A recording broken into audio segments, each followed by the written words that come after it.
네, 미국 증시 분위기가 그닥 좋지가 않습니다. 연말 맞이해가지고 그렇게 뭐 산타랠리라든지 이러한 부분들도 이제 좀 찾기가 힘든 그런 상황인데요. 이제 이러한 내용들을 오늘 또 국내 시장이 또 연결을 해 보도록 하겠습니다. 최원재 전문가 나오셨습니다. 안녕하세요. 안녕하십니까.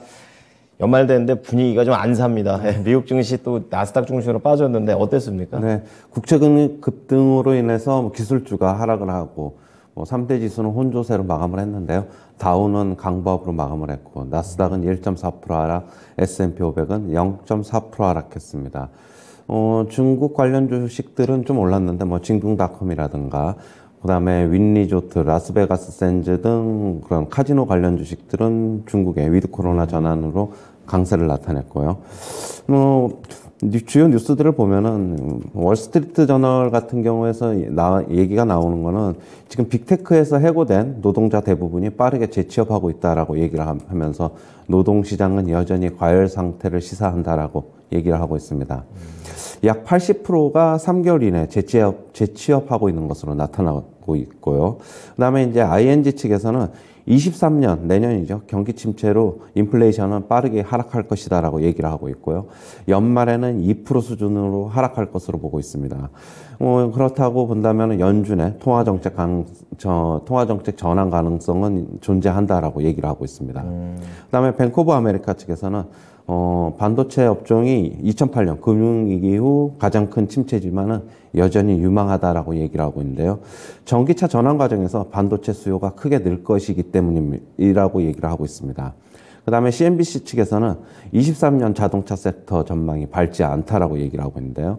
지금 경기 침체로 수요 부진으로 판매량 증가가 제한될 것이다라고 예상을 하고 있고요. 그러면서 이익률도 하락할 것이다라고 얘기를 하고 있습니다. 그다음에 코메르츠뱅크 측에서는 23년에 수급 불균형으로 유가는 상승할 것으로 전망을 하고 있는데요. 상반기에 수급 불균형 문제 발생하면서 유가가 상승할 것으로 전망을 하고 있고요. 23년에 브렌트 기준으로 95달러까지 상승할 것으로 보고 있습니다. 그다음에 오늘 국내 증시는 지금 금융투자 중심의 기관 매수세가 계속 들어왔는데 오늘 그 매도 물량이 얼마만큼 나올지 좀 체크해 봐야 되는데 일단은 좀 어느 정도 좀 하락할 것으로 보고 있습니다. 네. 자, 우선 미국에서 국채 금리가 급등을 했다라는 것부터 조금 해석을 해야 될 것 같습니다. 새로운 건 아닌 것 같고 또 침체라든지 금리 인상 이걸로 또 봐야 되는 겁니까? 일단은 침체에 대한 위험이 결국에는 채권의 수요를 좀 더 폭발시키고 있는 것으로 보고 있어요. 안전 쪽으로. 네, 일단은 어느 정도 조정 과정은 좀 마무리되면서 지금 차트 보시면은 쌍바닥 패턴을 보이고 있거든요. 네네. 그러면서 지금 일단 박스권 상단 돌파하는 움직임. 오늘도 거의 한 10년 만기 국채금리 기준으로 한 3% 정도 가까이 상승을 했는데, 네. 정고점 테스트에 나설 것으로 보고 있고요. 정고점을 강하게 뚫고 나갈지 아니면 그 수준에서 또 저항을 받고, 다시 내려올지는 좀 더 지켜봐야 될 것으로 보고 있습니다. 네. 자, 우선 국채금리가 미국 증시 하락에 특히 이 성장주들한테 좀 악재가 됐었기 때문에 왜 이게 올라간 건지부터 좀 잡아봤습니다. 자, 그러면 월스트리트 저널 얘기부터 해보겠습니다. 이 고용시장 계속 뜨겁네요. 그런 거 봐서는 아직까지도 연준이 이게 계속 금리 올리는데 효과가 없는 것 같아요. 어떠십니까? 일단은 빅테크에서 해고된 노동자들 같은 경우에는 네. 취업을 굉장히 좀 빠르게 하고 있는 것으로 나타나고 있어요. 지금 80% 정도는 3개월 이내 재취업하고 있고 네. 37% 정도는 한 달도 안 돼서 재취업하고 있다고 지금 나타나고 있거든요. 그렇군요. 지금 새 일자리 구하는데 6개월 이상 걸렸다는 해고 노동자 같은 경우에는 5%에 불과하다고 얘기를 하고 있고요. 타업종이죠. 컨설팅이나 금융 서비스, 항공우주 산업 등에서 테크 기업들에서 해고된 노동자들을 다시 이제 빠르게 고용을 하고 있는 것으로 보고 있어가지고 그쪽 분야의 경력자들은 여전히 재취업하기가 쉽다라고 보고 있습니다. 그렇군요. 아직까지도 수요가 굉장히 충분하다. 계속해서 쉬더라도 원하는 만큼 쉬고 바로 취업할 수 있는 그런 미국 상황입니다. 이제 그런 부분을 보면은 이제 연준이 계속해서 지금 상황을 유지할 것으로 지금 내다봐지는 부분입니다.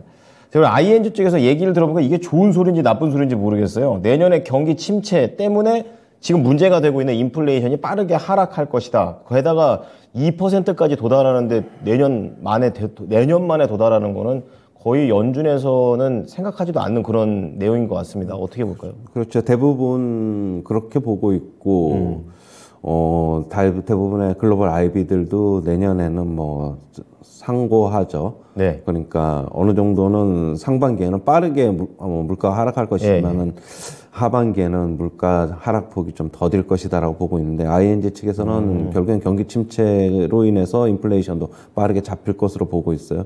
뭐 인플레이션이 빠르게 잡힌다는 것은 좋은 소식으로 보고 받아들여지고 있고요. 네. 일단은 그렇게 된다면 연준의 통화 정책 가능성도 존재한다라고 얘기를 하고 있습니다. 거예요? 예. 경기를 부양하기 위해서 일단 인플레이션이 이제 연준의 목표치인 2% 도달하면은 네. 결국에는 경기를 되살리기 위해서 뭐 피복 가능성은 여전히 존재한다 그렇게 보고 있습니다. 네.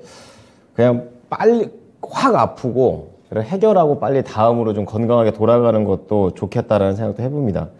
자, 다음은 이제 뱅크 오브 아메리카하고 CNBC하고 이 전기차, 이 자동차 관련해서는 의견이 좀 다른 것 같습니다. 지금 반도체 금융 위기 이후에 여전히 반도체 쪽이 좀 유망하다 이렇게 좀 얘기를 하고 있는데 이게 또 유망한 이유가 전기차라든지 여기 들어간다는 게 많다는 거잖아요. 예, 근데 이러한 부분들에 비해서 CNBC는 전망이 밝지 않다 이렇게 얘기하고 있어가지고 이거 어떻게 해석해야 됩니까? 일단은 지금 반도체 업종 같은 경우는 지금 침체지만은 결국에는 전기차 전환은 전동화 작업은 계속적으로 빠르게 진행될 것으로 보고 있어요. 네네. 올해 지금 신차 판매량 중에서 전기차가 한 14에서 15%인데 내년에는 18에서 19% 정도로 전기차가 더 많이 포지션을 더 많이 차지할 것이다. 아직 팔리는 그렇죠. 거가 팔리는 것 중에서 그렇게 보고 있고 아무래도 전기차가 반도체가 더 많이 들어가니까 반도체 업종은 결국에는 미래에는 계속 유망할 것이다라고 보고 있고요. 큰 수요를 폭발시킬 것으로는 뱅크 오브 아메리카 측에서는 보고 있어요. 그리고 CNBC 측에서는 결국에는 지금 경기 침체가 내년에 오면서 자동차를 살려는 수요는 부진할 것이다 그렇게 보고 있고요. 네. 저도 그거는 마찬가지라고 보고 있어요. 일단 뭐 전자제품이나 뭐 일단 자동차 등 뭐 덩어리가 크고 목돈이 한꺼번에 지불되는 부담되죠. 그런 쪽에서는 부담스러운 쪽에서는 저도 조금 제한되지 않을까 수요가 저는 그렇게 보고 있습니다. 그렇군요. 자, 어쨌든 그 세부적으로 전기차에 대한 그런 분위기를 좀 언급을 해주셨고 또 관련해서 이러한 분위기면은 이제 테슬라라든지 이런 종목들도 지금 신저가라고 하는데 더 내려갈 수도 있다고 보세요. 어제도 이제 테슬라 좀 말씀을 드렸는데 그렇죠. 예. 오늘도 한 11% 정도 빠졌어요. 여전히 계속 보수적으로 봐야 돼요. 어제도 말씀드렸는데 적어도 월봉에서 그 양봉이 나와야 되는데 양봉이 그게 이제 어떻게 아직 안 보면 추세의 전환인지 아니면 잠시 반짝하면서 또 페이크일 수도 있지만 적어도 양봉이 나와야지 어떻게 본다면 추세 전환에 대한 기대감을 가질 수 있다라고 보고 있고요. 오늘도 급락을 하고 지금 조만간에 $100 테스트 들어갈 것으로 보고 있고 $100 지키기도 쉽지 않지 않겠느냐. 개인적으로는 좀 그렇게 보고 있습니다. 그럼 오늘 2차 전지 갖고 계신 분들은 어떻게 해야 됩니까? 좀 버틸까요? 계속 안 좋으니까 일단은 네.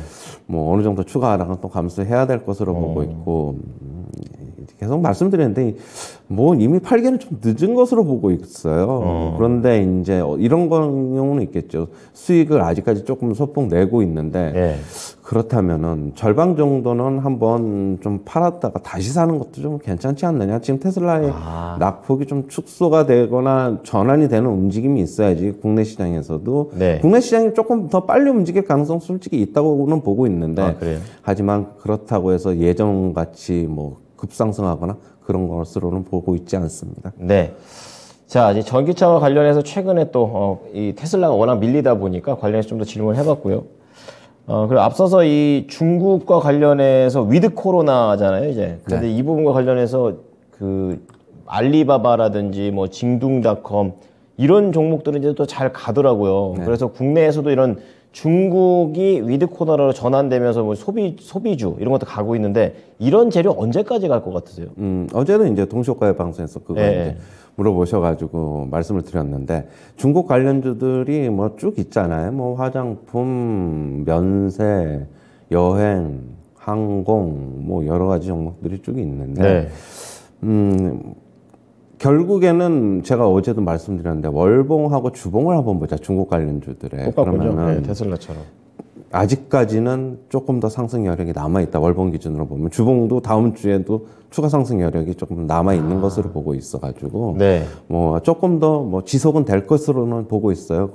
어제 이제 뭐 호텔신라 같은 경우 급등을 했는데 호텔신라 차트 한번 잠시 보시면은요. 네네. 면세점이죠. 네, 뭐 하나만 볼게요. 뭐 네. 비슷한데 어제 이제 급등을 하고 있는데 그 전날에는 이제 음봉을 나오면서 매도 신호가 나왔단 말이에요. 강한 뭐 매도 신호가 나왔는데 이게 결국에는 페이크였어요. 어제 이제 강한 상승으로 마무리했는데 그거는 월봉을 좀 보셔야 되는데 월봉상으로 본다면 아직까지도 양봉의 길이가 길다. 계속적으로. 그럼 다음 달에도 추가 상승 여력이 좀 있다는 거거든요. 네. 뭐 거기서 음봉을 맞고 내려올지 안 내려올지는 솔직히 잘 모르겠고 네. 아직까지 그럼 다음 달 초반까지는 어느 정도 상승세가 지속될 것으로 보고 있고 주봉도 마찬가지입니다. 주봉도 계속 박스권 상단 돌파하면서 지금 계속 양봉이 계속 나오고 있어가지고 추가 상승 여력은 조금 더 있다. 뭐 단기적으로 트레이딩 관점에서는 조건 여전히 유효하다 그렇게 보고 있어요. 네. 시간이 가면 갈수록 이 위드 코로나, 이 중국의 리오프닝과 관련된 메리트는 조금씩 줄어들고 있다라는 부분을 좀 체크하셨으면 좋겠습니다. 자, 그리고 코메르츠방크 쪽에서 내년에 유가가 더 오를 거다 이렇게 보고 있는데 수급 불균형이라는 얘기가 나왔습니다. 어떻게 해석할까요? 일단은 미국이 이제 유가를 잡기 위해서 전략 비축유를 방출을 했죠. 방출을 했는데 이제 다시 이제 채워 넣으려는 움직임이 있어요. 그렇게 본다면 어느 정도 원유 가격은 하방 경직성을 보일 것으로 보고 있고요. 그러면은 그리고 이제 오페크 플러스에서도 네. 감산 기조를 여전히 지속을 하고 있기 때문에 유가는 수급 불균형으로 저는 상반기까지는 강세가 나타날 것으로 보고 있고 네. 만약에 하반기에 전체적으로 주식시장이나 뭐 경기가 어느 정도 침체에서 좀 벗어날 것이라는 그런 가정 아니면은 네네. 연준의 뭐 피벗에 대한 움직임 그런 게 있을 시에는 유가도 하반기에 조금 상반기에 강세였다가 좀 조정받았다가 다시 좀 강세로 전환될 수 있을 것이다라고 보고는 있는데 그렇다고 해서 예전같이 뭐 130달러가 WTI 기준으로 가는 거는 좀 불가능해 보이고요. 가봤자 100달러 초반 이렇게 보고 있고요. 저는 이 차트에서 보시면 좀 암시를 하는 게 11월 7일 날에 여기 고점이 WTI 기준인데 93.7달러였어요. 예. 그런데 이제 10월 10일 날에 고점이 93.6달러. 일시적으로 돌파했다가 11월 달에 쭉 빠졌거든요. 그러면은 다시 한번 여기는 테스트 할 것이다. 저는 조만간에 뭐 제가 어제도 말씀드렸지만 등락은 다이렉트로는 못 가겠지만 등락을 거듭하면서 결국에는 상반기 안에는 1분기 안에 한 95달러는 갈 수 있지 않나 그렇게 보고 있습니다. 네, 오늘은 이제 유가의 흐름까지 좀 큰 그림으로 잡아주셨습니다. 오늘 내용 잘 참고하겠습니다. 감사합니다. 네, 감사합니다. 네, 지금까지 모닝타임즈 최원재 전문가였습니다.